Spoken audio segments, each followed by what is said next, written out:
जय हिंद साथियों। Middle east की तपती धरती पर इन दिनों जंग की ऐसी बिसात बिछी है जहां सह और मात के खेल में बड़े बड़े खिलाड़ियों के पसीने छूट रहे हैं। इस ड्रामे के केंद्र में है अंकल सैम यानी अमेरिका, जिनकी पुरानी और घिसी पिटी स्क्रिप्ट एक बार फिर मंच पर थी। पहले आग लगाओ, फिर उस आग को बुझाने के नाम पर अपना तेल और महंगे हथियारों का स्टॉक बेचो।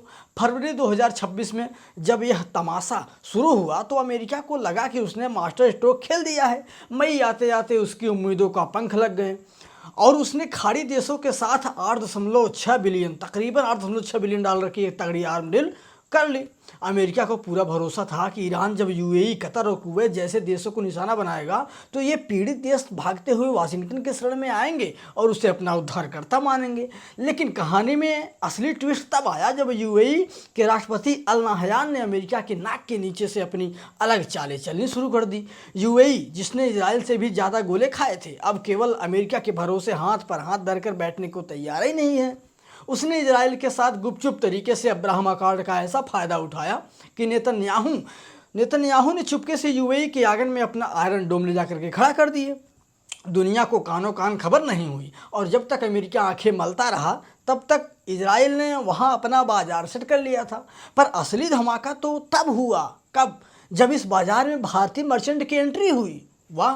रॉयटर्स एक न्यूज़ कंपनी है, उसने जैसे ही खबर छापी कि भारत अपनी ब्रह्मोस और आकाश तीर लेकर के दुबई और आबू धाबी के बाजार में खड़ा है, वैसे ही दुनिया भर के मीडिया में खलबली मच गई। बड़ी भाई, ये क्या हो गया? ये भारत बीच में कहाँ से आ गया?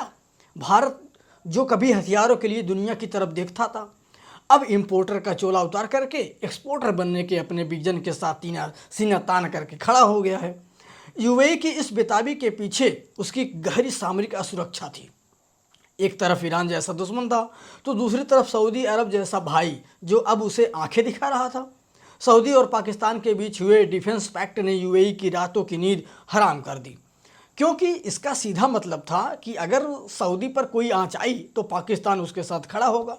यूएई ने देख लिया था कि जब यमन में ये हूतियों के खिलाफ जंग चल रही थी तब सऊदी की सेना ने ही यूएई के सेना पर हमले किए थे और यूएई को वहां से दुम दबा करके निकलना पड़ा था। इसी रार का नतीजा यह हुआ कि यूएई ने सऊदी के वर्चस्व वाले ओपेक संगठन को ही गुड बाय कह दिया और अपनी राह अलग कर ली। अब सवाल यह था कि यूएई को भारत के ये खिलौने क्यों पसंद आए? अब तक तो खिलौने लग रहे थे सबको।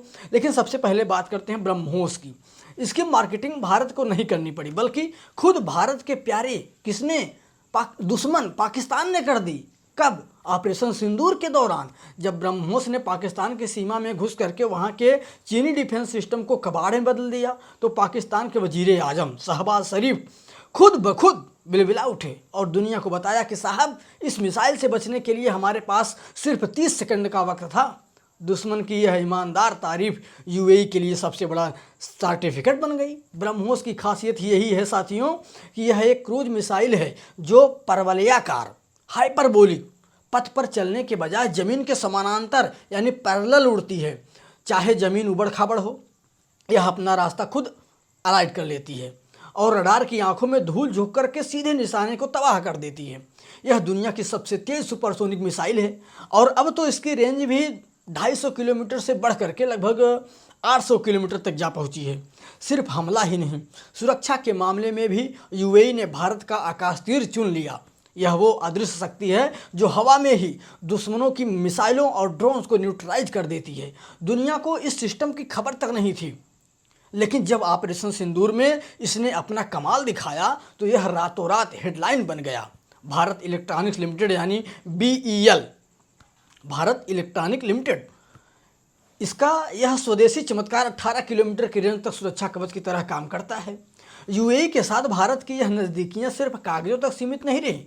20 जनवरी 2026 को जब शेख अल नाहयान भारत आए तो प्रधानमंत्री मोदी के साथ हुई 3 घंटे की लंबी बैठक ने रिश्तों की नई इबारत लिख दी। यूएई ने $200 बिलियन के ट्रेड पुश की बात की और ओपेक इसलिए छोड़ा ताकि फुजराहा पोर्ट के जरिए सीधे भारत को तेल बेच सके और बदले में ये घातक हथियार ले सके।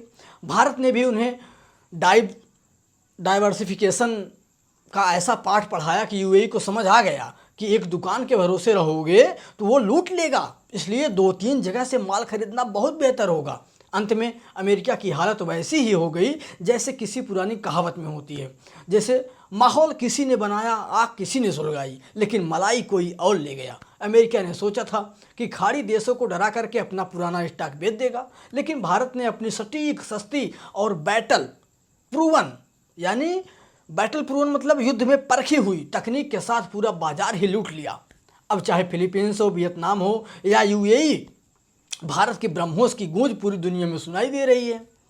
और अमेरिका बस अपनी नज़रें टेढ़ी करने के अलावा और कुछ कर भी नहीं पा रहा है, क्योंकि उन्होंने डर लोगों को बेचा और भारत ने सबके अंदर से वो डर निकाल दिया, इसलिए अपना माल बेच रहे हैं। अब भारत इंपोर्टर के बजाय एक्सपोर्टर बन गया है। साथियों, तब तक हम इस पर कुछ और नया निकालते हैं।